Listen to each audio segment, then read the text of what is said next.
Hi, I wanted to share my wonderful experience with Behring and Company.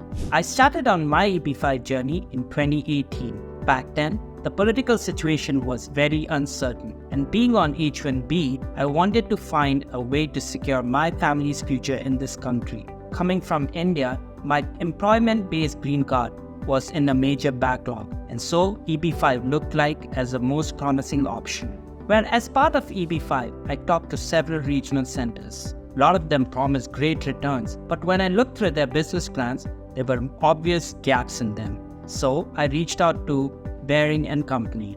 Colin and his projects gave me very high confidence, and what took me over the hump was being able to actually see the projects in action. I went down to Oakland and saw one of the apartment complexes being built. Being in Bay Area and in such a location where they were easily rentable gave me very high confidence that my investment wouldn't be at very high risk. So I invested with Behring and Company, and here I am 5 years later. I've gotten my green card and even my initial investment back. During those 5 years, Behring and Company were wonderful with all the information. Every year, they would provide an update on the projects, and at any time if I had questions, they were very quick to respond.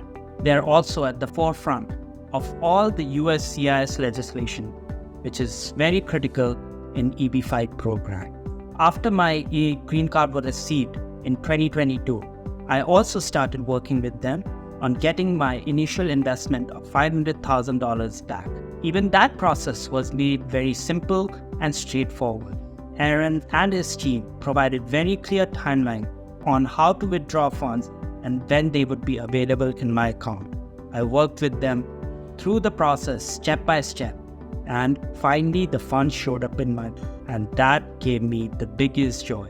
So here I am, 5 years later with my green card in hand and my initial investment back, and can fully recommend Behring and Company to anybody who's looking to invest and secure their family's future in this country by getting a green card.